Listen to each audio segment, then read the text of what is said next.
이 세상 동물 중에 우리를 만약에 이제 비교를 하게 된다면 저도 그렇고 여러분도 그렇고 많은 동물들을 떠올릴 수 있을 것입니다. 어떤 분은 나는 용맹한 사자와 같아. 그래서 나는 용감하니까 용맹한 사자 같아 라고 말하는 분도 있을 수 있고, 어떤 분은 나는 날렵하니까 토끼 같아. 날렵한 토끼. 아니면 어떤 사람은 나는 우아하니까 우아한 백조와 같아. 아니면 나는 영리하니까 영리한 개하고 똑같아 하고 이렇게 비교할 수 있을 텐데, 성경은 아주 무참하게 우리를 그 많은 동물 중에서 하필이면 그 양에게 비교합니다. 너희들은 양이라. 양하고 똑같다. 근데 성경에서 양에 대해서 비유할 때 그 성경의 배경이 만약에 스위스에 있는 알프스 산맥이라면 그 뮤직 사운드 뮤직 보셨는지 모르겠는데 거긴 다 푸른 초장이에요.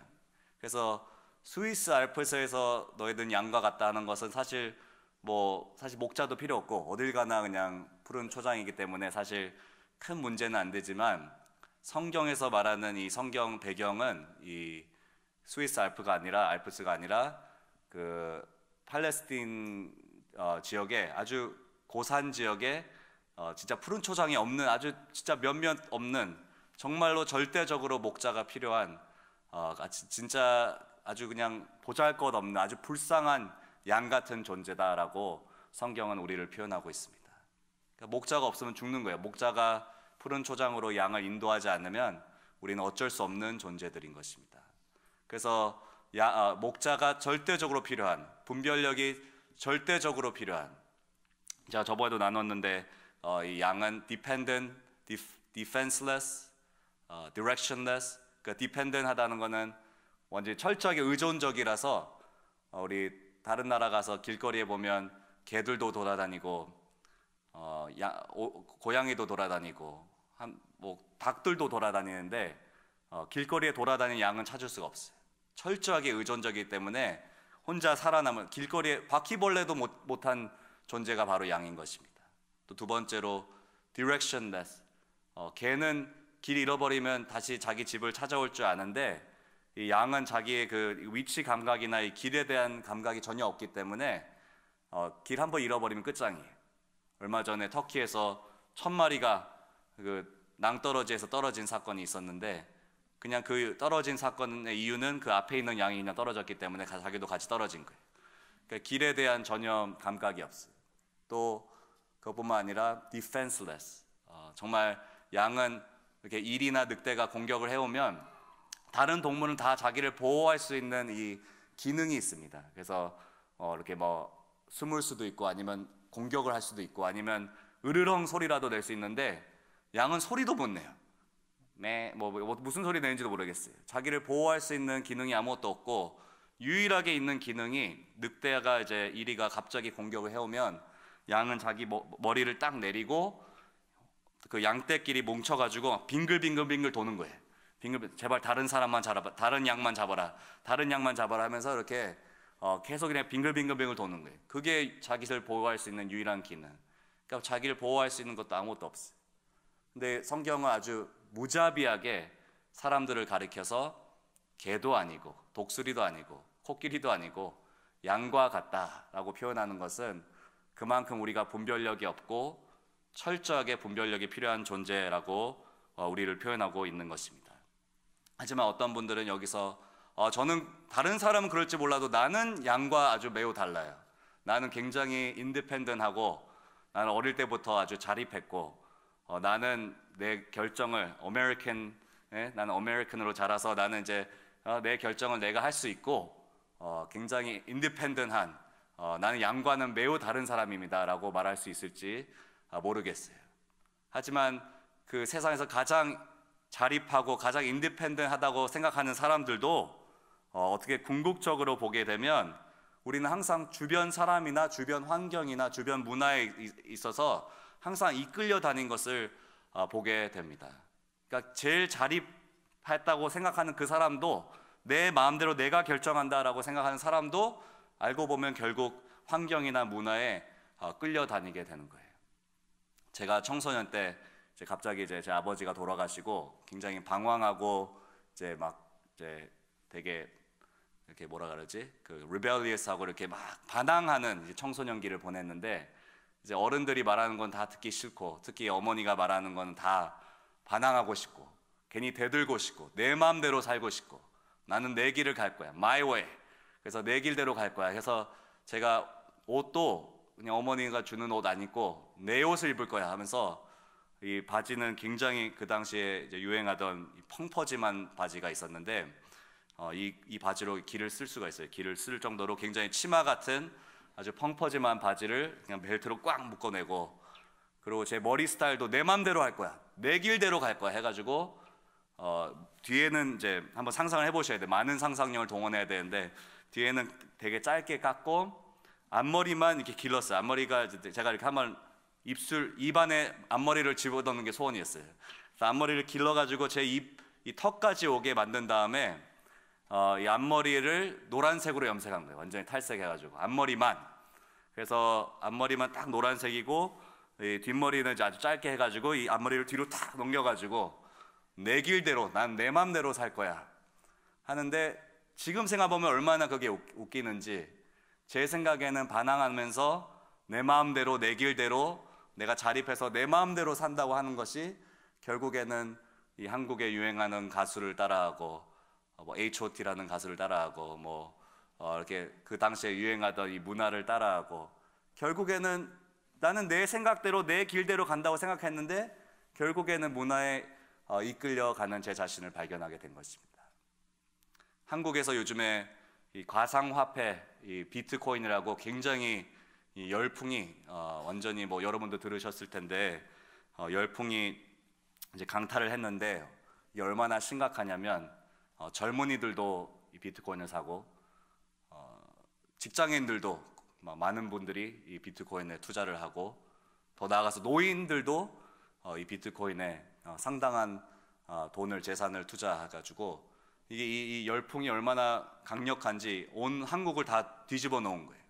그래서 CNN에서 이제 미국 언론에서 나온 기사를 봤더니 전 세계의 가상화폐 그 이제 투자액 중에서 20%가 넘는 액수가 대한민국에서 나왔다는 거예요. 그러니까 이 하나의 열풍이 얼마나 한 국가 자체를 뒤집어 놓는지. 그래서 여러분 하는지 안 하는지 모르겠지만 그걸 보면서 이 한 국가가 이렇게 흔들흔들하는 걸 보면서 이제 우리 마음속에 드는 결론은 우리는 모두 양과 같다. 진짜 분별력이 필요하다. 진짜 깨어서 제대로 봐야 되는데, 우리는 항상 주변 상황, 주변 환경, 아니면 주변 사람들, 그러니까 예수님이 내 목자 아니면 다른 사람이 내 목자인 거예요. 우리는 항상 목자, 누군가를 따라서 이끌려 가고 있구나라는 것을 보게 됩니다. 그래서 오늘 보시는 것처럼 우리는 진짜 영적 분별력이 정말 절실히 필요합니다. 똑바로 봐야 돼요.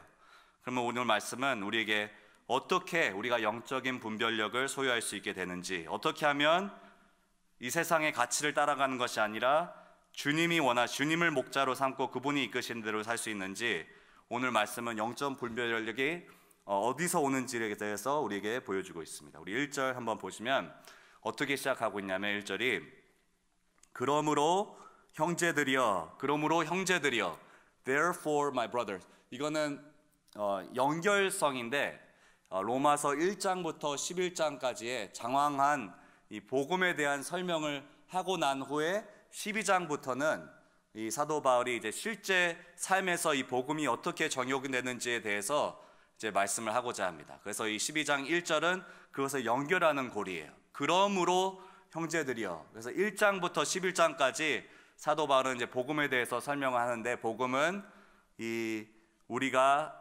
오직 은혜로 인해, 오직 그리스도를 믿음을 통해 의롭다함을 받게 된다. 우리는 오직 은혜로 인해 그리스도를 믿음을 통해 의롭다함을 얻게 된다라는 것을 이제 복음을 통해서 보여주게 됩니다. 이것을 한마디로 요약하자면 하나님의 자비하심, 오늘 1절에 나오는 거예요. 하나님의 자비하심, mercy of God. 그래서 사도 바울은 이제부터 이제 12장부터 이제 하나님의 자비하심을 생각했을 때 우리가 마땅히 어떻게 살아야 될지를, 실제적인 적용이 어떻게 일어나야 되는지를 우리에게 보여주고 있는 것입니다. 그래서 그 1절 다시 한번 보시면, 모든 그리스도인의 궁극적인 동기는 무엇입니까? 궁극적인 동기, 그러니까 근본적인 동기, motivation. 그러므로 형제들이여, 내가 하나님의 자비하심으로, 이게 모든 그리스도인 삶의 모든 신앙생활의 근본적인 중심적인 동기예요. 내가 왜 신앙생활을 해야 되는가? 하나님의 자비하심으로, 영어로는 in view of God's mercy. 그러니까 하나님 mercy 때문에, 하나님 긍휼하심, 하나님 자비하심 때문에 오늘 내가 신앙생활을 하는 거고, 오늘 내가 설교를 하는 거고, 오늘 예배를 드리는 거고, 내가 교회에서 섬기는 거고, 내가 직장에서도 정직하게 일하는 거고, 하나님의 자비하심 때문에 내가 모든 삶의 모든 근본적인 이유와 동기가 이 하나님의 자비하심, in view of God's mercy. 아무 자격 없는 죄인을 향한 하나님의 놀라운 자비하심, 하나님의 놀라운 은혜가 내가 지금 신앙생활을 살기에 충분한 동기가 된다. 그래서 그리스도인의 삶을 사는 것은 제일 중심적인 동기가 바로 하나님의 자비하심이라는 것입니다. 하나님의 은혜에 감사하는 마음, 하나님 은혜에 정말 감격하는 마음, 은혜가 모든 삶의 출발점이 되어야 한다는 사실을 보여주고 있습니다. 반면에 우리가 신앙생활 할 때 다른 동기가 우리 마음을 지배하게 되면 어떻게 될까요? 하나님의 은혜에 감격하는 이 마음이 내 진짜 동기가 아니라, 예를 들어서 내가 하나님을 순종하고 신앙생활 열심히 하면, 내가 40일 아니면 그 특별 새벽기도 나오면 하나님이 나를 축복해 주시겠지. 물론 이것도 동기가 될 수 있어요. 근데 이게 나의 중심적인 동기가 되고 나의 근본적인 동기가 된다면 우리는 곧 실망하게 됩니다. 이 동기는 우리를 지탱해 줄 수가 없어요. 예를 들어서 우리가 신앙생활 하면서 좋은 일만 있는 건 아니잖아요. 굉장히 어려운 일, 극심한 고통, 또 이렇게 고난을 겪게 될 때에 내 동기가 만약에 하나님의 축복을 받으려고 신앙생활 하는 거라면, 그러면 그것을 그 동기는 우리를 지탱해 줄 수가 없습니다. 또 반면에 내가 하나님이 너무 두려워서, 하나님이 나를 칠까봐, 하나님의 심판이 두려워서 내가 신앙생활하고 하나님 순종해야지, 이것이 나의 중심적인 동기가 된다 해도 이 동기도 우리를 지탱해 줄 수가 없는 것입니다. 정말 내게 나쁜 일이 일어난다면 하나님이 나를 치고 있구나, 지금 나를 지금 벌하고 오겠구나 하면서 순간적으로는 그렇게 할 수 있을지 몰라도 근본적으로 우리를 지탱해 주지 못하는 거예요. 그렇다면 사도 바울이 보여주는 것은 모든 그리스도인의 삶의 중심적인 동기는 이 하나님의 자비하심, 하나님의 은혜에 대한 깊은 감사하는 마음, 감격하는 마음이 우리 정말 모든 신앙생활의 중심이 되어야 된다, 동기가 되어야 된다라고 우리에게 보여주고 있습니다. 그래서 만약에 하나님의 자비하심을 잊어버리고 하나님의 은혜에 대한 감격이 사라지게 된다면 우리는 금방 지쳐버리고, 우리가 교회 생활하다가 많은 분들이 너무 질렸어요, 아니면 너무 지쳤어요, 아무것도 하기 싫어요, 그냥 쉬고 싶고 아무것도 하기 싫고 그냥 너무 메말랐고 지쳤어요, 이렇게 말하는 여러 가지 복합적인 이유가 있겠지만, 이 근본적인 이유는 우리가 하나님의 자비하심을 잊어버렸기 때문에, 그분이 얼마나 우리에게 놀라운 은혜를 베풀어 주셨는지를 우리 영혼이 그것을 잊어버렸기 때문에 지쳐버린 것입니다. 메말라 버린 거예요. 반면에 하나님의 자비하심을 정말 내면이 내가 기억하고 그분의 은혜에 감격한다면 우리는 어떻게 행동하게 됩니까? 우리 1절 말씀 한번 다 같이 읽겠습니다. 1절 말씀 다 같이 시작. 그러므로 형제들이여, 내가 하나님의 자비하심으로 여러분에게 권합니다. 여러분의 몸을 하나님께서 기뻐하시는 거룩한 산 제물로 드리십시오. 이것이 여러분이 드릴 영적 예배입니다. 여기서 보면 여러분의 몸을 하나님께서 기뻐하시는 산 제물로, living sacrifice.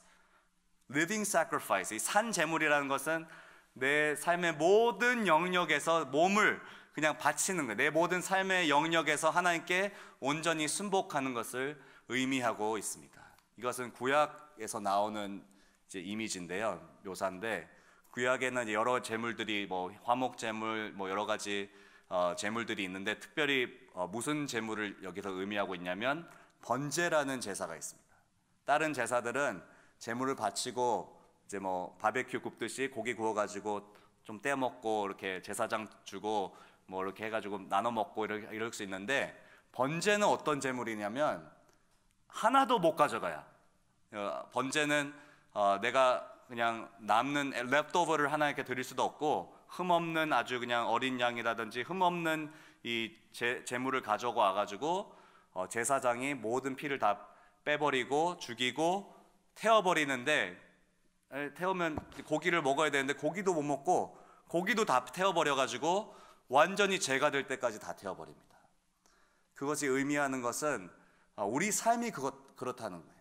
하나님께 온전히 다 태워버려 가지고 완전히 소진해버려 가지고 아무것도 남지 않을 정도로 하나님께 드리는 온전한 완전한 헌신을 뜻할 때 이 번제를 이제 의미합니다. 그래서 사도 바울이 이 번제의 묘사를 하는 것은 그리스도인이 이 엄청난 은혜를 받았기 때문에 그거에 대한 이 반응이 어떻게 되냐, 내 몸을 번제로 드려야 된다. 하나님 앞에서 내 몸을 하나님 앞에 모든 나의 삶의 영역 가운데, 또 무슨 제물이라 그러냐면 1절에 보면 하나님께서 기뻐하시는 거룩한 산제물.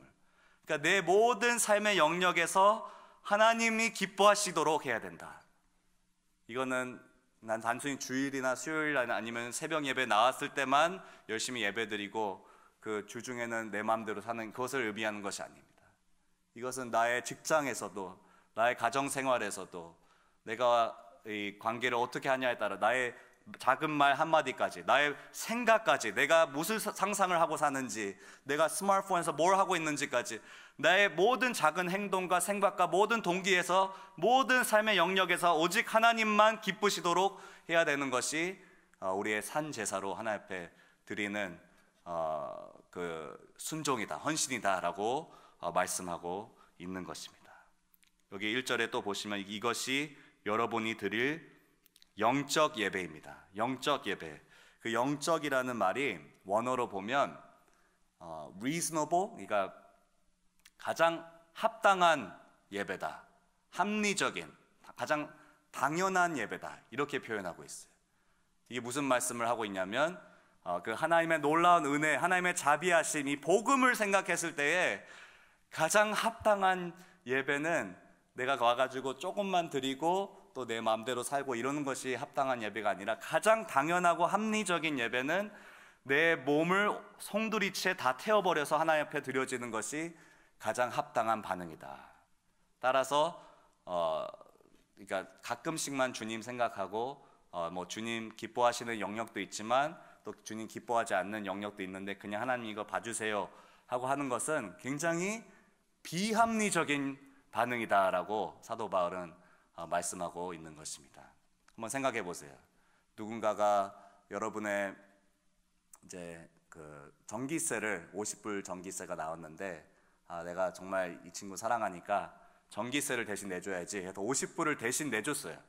근데 이제 여러분이 그것을 발견하고 내 전기세 50불을 대신 내주다니 진짜 고맙다. 그것에 대한 합당한 반응은 그래 고마워 친구야, 내가 I owe you one, 뭐 내가 빚졌어, 이번에 한번 빚졌어 하면서 이렇게 고마워하는 것이 합당한 반응이잖아요.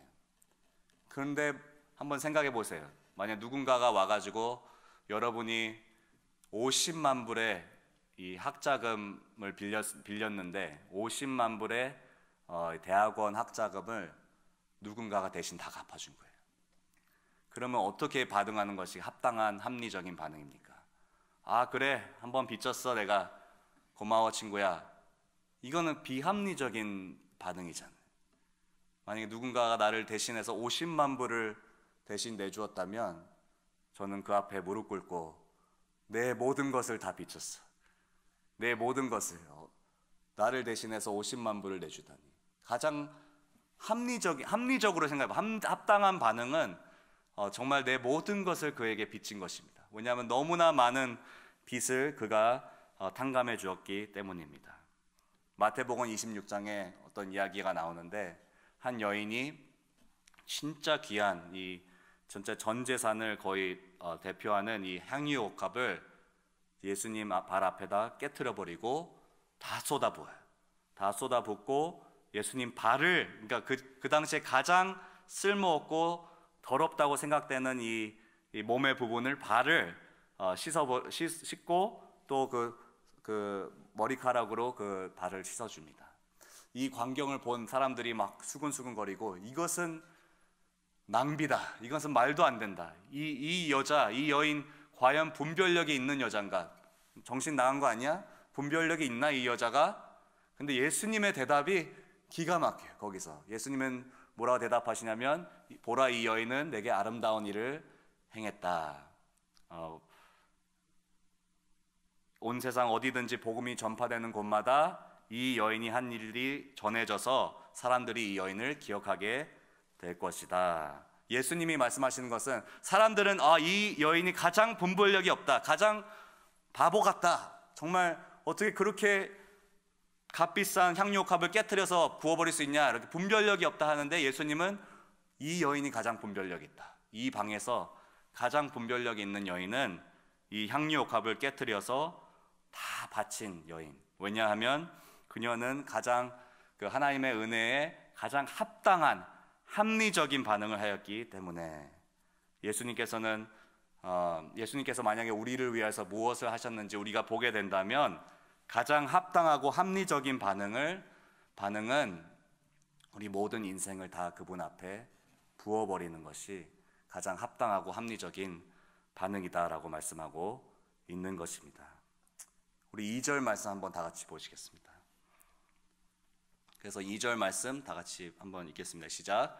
여러분은 이 세대를 본받지 말고 오직 마음을 새롭게 함으로 변화를 받아 하나님의 선하시고 기뻐하시고 온전하신 뜻이 무엇인지 분별하도록 하십시오. 여기서 여러분은 이 세대를 본받지 말고, 영어로 보면 do not conform.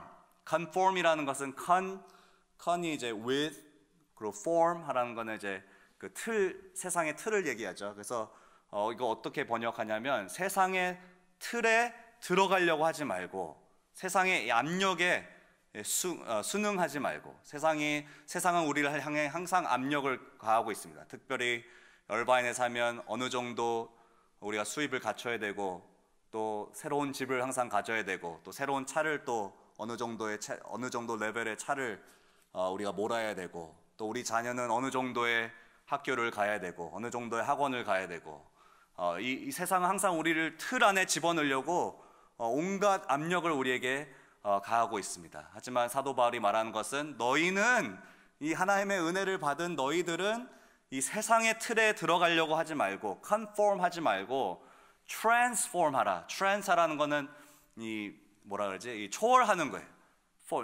transform. 그래서 이 세상의 틀과 세상의 형식과 세상의 모양과 세상의 기대치를 다 초월해버려라. transform, be transformed. 그럼 어떻게 우리가 transform, 초월할 수 있냐? 그 2절 보시면 by renewing our mind, 오직 마음을 새롭게 함으로 변화를 받아. 오직 마음을 새롭게 함으로 변화를 받아. renew our mind. 이게 무슨 뜻입니까? 이게 무슨 뜻일까요?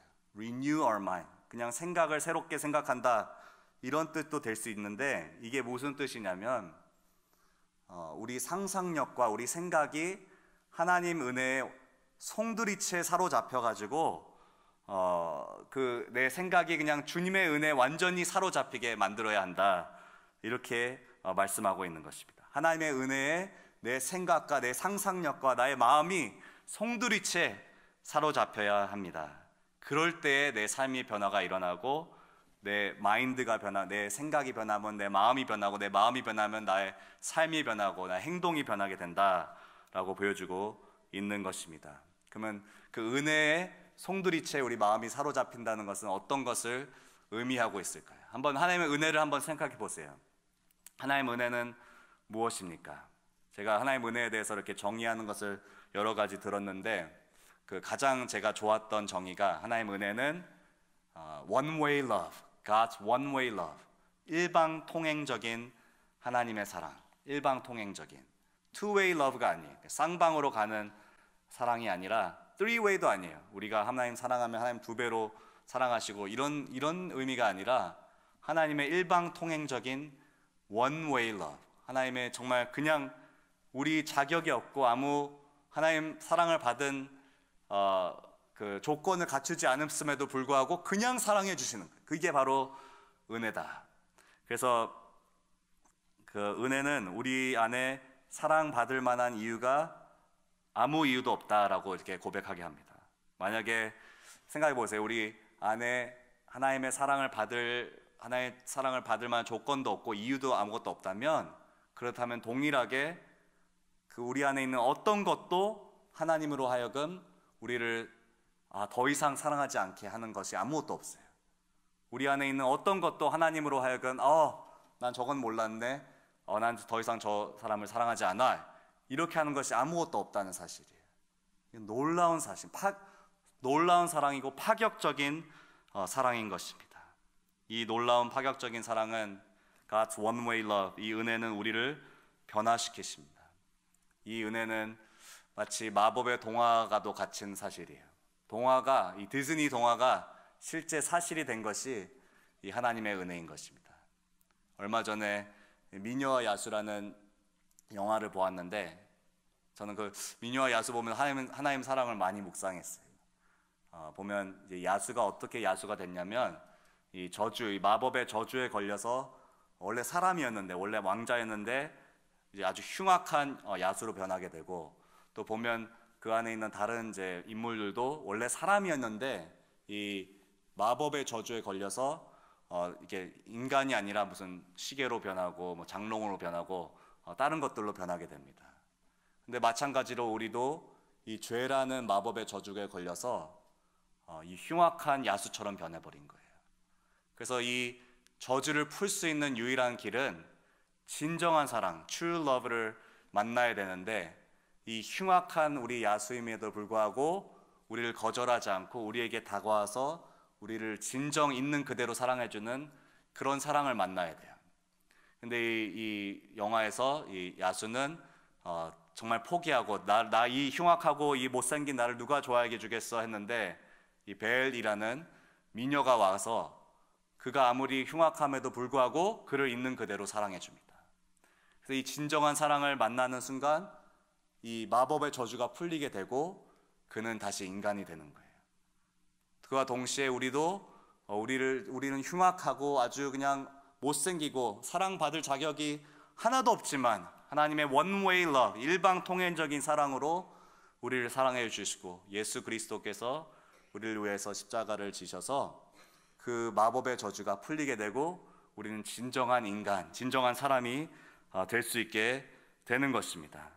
이 놀라운 사랑은, 이 놀라운 은혜를, 이게 바로 은혜의 놀라운 능력이에요. 우리를 진짜 사람으로 만들어주고 진짜 왕자, 진짜 공주로 변화시켜 주시는 것입니다. 그래서 renew our mind, 우리 마음을 새롭게 한다는 것은 어떤 뜻이냐면, 우리 생각과 우리 상상력이 이 놀라운 은혜에 사로잡혀가지고 그냥 제 마음 속에서 노래가 막 올라오는 거예요. 막 내 마음이 그냥 하나님께 사로잡혀서, 이 은혜에 사로잡혀서 막 하나님께 올려드리는 그 노래와 찬성으로 가득 차는 것입니다. 그래서 하나님 이 12장 1절 말씀이 나의 인생 스토리가 되는 거예요. 매일매일 하나님의 자비하심으로 인해서 나의 몸을 산 제물로 온전히 올려드려야지. 그래, 하나님 나를 위해서 모든 것을 다 주셨기 때문에 나도 주님께 모든 것을 다 드려야지. 이것이 바로 이 마음을 새롭게 한다는 의미인 것입니다. 완전히 그분의 아름다움에 매료되는 거예요. 제 딸, 이제 큰딸 조이가 있는데, 그 학교 가기 전에 저희는 막 너무 바빠요. 다 이렇게 준비해가지고 이제 아침 7시까지 가야 되니까 굉장히 막 이렇게 바쁘게 준비를 하는데, 제 아들은 금방금방 옷 입고 이렇게 준비를 하는데, 제 딸은 이제 거울을 한창 이렇게 보는데 너무 한참 봐요. 이렇게 거울을 보는데 그냥 자신 얼굴을 보면서 아주 그냥 10분, 15분 계속 그냥 자기 얼굴만 쳐다보고 있는 거예요. 너무 그냥 자기 자신을 사모하는 거예요. 그래서 제가 한 번은 너무 이렇게 짜증도 나고 빨리 지금 가야 되는데 너무 자기 자신 거울만 계속 보고 있으니까 Stop loving yourself 하면서 제가 그냥 막 너무 네 자신만 너무 사모하지 말라고. 너도 충분히 아름답지만, 네? 거기서 또 이제 복음을 전해주죠. 너도 충분히 아름답지만 정말 우리는 주님의 아름다움을 더 생각해. 너 아침에 일어나면 네 자신이 얼마나 이쁜지를 보는 것이 아니라 주님이 얼마나 우리를 사랑하시는지, 그분이 얼마나 아름다우신지 그것을 생각해야 된다고. 그 후로도 계속 거울을 계속 보는데 여하튼 우리는 그분의 아름다움에 우리 영혼이 완전히 매료되어서 송두리째 뺏겨버리는 거예요. 그럼 더 이상 내 자신이 어떤지를 생각하지 않게 되고 주님만 생각해야 되는 거예요. 내 자신은 그냥 산 제물로 태워져서 주님 앞에 온전히 송두리째 드려지는, 이 은혜를 이렇게 경험해야 하는 것입니다. 한번 생각해 보세요. 여기 귤이 있는데 아주 잘 익은, 아주 너무 잘 익은 이렇게 귤이 있는데 이 귤이 달다는 것은 우리 다 알아요. 귤이 달다는 건 다 머리로는 아는데 이 귤을 실제로 이제 까가지고 이 아주 잘 익은 귤을 그냥 통째로 내 입속에, 우리 입속에 넣고 그것을 막 와작와작 씹기 시작합니다. 그러면 어떻게 돼요? 그러면 그 안에 있는 이 과즙이 팍 터지면서 우리 안에 있는 모든 감각을 살아나게 하잖아요. 우리가 하나님의 은혜를 경험할 때 이런 식으로 경험해야 되는 것입니다. 그냥 하나님 은혜 좋지, 그래 주님 날 사랑하지, 그래 주님 나를 위해 십자가를 지셨지, 그래 주님 감사합니다, 이런 게 아니라 진짜 내 영혼에서 깊숙이 내 마음이 그분 앞에 놀라운 은혜에 감격해가지고 송두리째 그 주님 한 분만에, 그 주님의 놀라운 아름다움에 매료되어서 마음이 뺏겨버려서 완전히 송두리째 나의 감각이 그분의 은혜에 사로잡혀야 하는 것입니다. 그럴 때 일어나는 변화가 있는데 우리 2절 마지막 부분 한번 보시면 우리 마음이 완전히 주님의 은혜에 사로잡히게 될 때에 그때 비로소 사도 바울은 이렇게 고백해요. 하나님의 선하시고 기뻐하시고 온전하신 뜻이 무엇인지 분별하도록 하십시오. 분별력이 바로 여기 있어요. 분별력의 비결은 내가 하나님 어디로 갈지 그냥 알려주세요 라고, 그냥 동쪽으로 갈지 서쪽으로 갈지 알려주세요, 이게 아니라 내 마음이 송두리째 그분의 은혜에 빼앗기게 될 때, 내 마음을 새롭게 함으로써 conform 하는 것이 아니라 완전히 transform 해가지고 완전히 변화될 때, 주님의 은혜를 경험하고 변화될 때에 그때 그분의 선하시고 기뻐하시고 온전한 뜻이 무엇인지 분별할 수 있는 분별력을 우리에게 주시는 것입니다. 그래서 우리가 다 보지 못하지만 이 로마서 12장부터는 이제 사도 바울이 진짜 권면을 하기 시작하는데 어떻게 보면 진짜 이 세상 가치로는 말도 안 되는 엄청난 권면과 명령을 하기 시작해요. 예를 들어서 로마서 12장에서는 우리를 정말 제일 힘들게 하는 아주 원수 같은 사람들, 진짜 이 사람 생각만 하면 막 치가 떨릴 정도로 힘들게 하는 그 사람을 계속해서 축복해주고, 어떻게 축복하냐, 마음속으로 사랑하고 그 사람을 위해서 계속 섬기고 선행을 베풀고 사랑해라 라고 명령합니다. 또 13장에 보면 우리를 가장 힘들게 하고 나를 억압하고 나를 핍박하는 정부를, 이 나라를 저주하지 말고 축복하고 섬기고 그 권위에 복종하고 세금도 내고 그렇게 완전히 그 나를 정말 힘들게 하는 아주 악한 정부까지도 순종하라고 명령합니다. 또 15장에 보면 사도 바울은 내가 가지고 있는 모든 특권, 모든 힘, 이 미국에서는 내가 특권을 이루고 힘을 이뤘으면 내 자신을 풍성하게 살고 내가 자신을 누릴 걸 누려라, 이렇게 미국에서 말하지만 로마 15장에서 사도 바울은 내가 가진 모든 특권과 모든 지위와 모든 힘은 주변에 힘없는 이웃을 섬기는데 다 사용해라 라고 명령합니다. 어떻게 보면 세상 가치하고는 전혀 들어맞지 않는 아주 말도 안 되는 바보 같은 명령이, 바보 같은 삶이에요. 내 자신을 위해서 사는 것이 아니라 온전히 남을 위해서 사는 삶, 정말 바보 같은 삶, 이 세상이 평가하기에는 정말 분별력이 없어 보이는 삶. 그런데 우리 하나님의 은혜에 우리 마음이 송두리째 빼앗기게 되면 그것이 가장 합당하고 합리적인 삶이고 가장 분별력이 있는 삶이 되는 것입니다. 다른 삶을 살 수가 없어요. 그 주님께서 나를 위해서 베푸신 은혜가 얼마나 큰데 더 이상 내 자신을 위해서 내 삶을 살 수가 없어요. 내 인생을 그냥 내가 잘 살려고 할 수 없어요. 남을 섬기기 위해서, 남을 축복하기 위해서 내 삶을 주셨습니다. 그래서 이런 바보 같은 삶, 어떻게 보면 세상이 이해할 수 없는 이런 정말 남을 위해서 사는 예수 바보 같은 삶을 살 수 있는 동기가 어디서 오냐? 1절에 말하는 하나님의 자비하심. In view of God's mercy. 주님의 은혜와 주님의 긍휼을 더 깊이 이해하고 깨닫고 깨닫으면 깨달을수록 가장 합리적이고 합당한 반응은 내 모든 것을 다 주님 앞에 송두리째 헌신하고 드리는 것입니다. 그래서 은혜가 출발점이에요. 만약에 오늘 여러분 어떤 분들은 은혜를 잊어버리고 또 영적으로 무기력함을 느끼시고 요즘에 기쁨도 없으시고 평안도 없고 정말 신앙생활이 약간 드라이하고 지루하고 또 섬기기도 원하지 않고 굉장히 힘든 시기를 지나고 계신다면 다른 것이 아니라 이 은혜를 출발점으로 삼아서 다시 은혜로 돌아오시기를 축복합니다. 그리고 정말 그 은혜에 사로잡혀서 내 영혼이 사로잡혀서 정말 그분의 은혜 앞에서 가장 합당한 반응을 주님 앞에 드리는 저와 여러분 되시기를 주님의 이름으로 축복합니다. 기도하시겠습니다.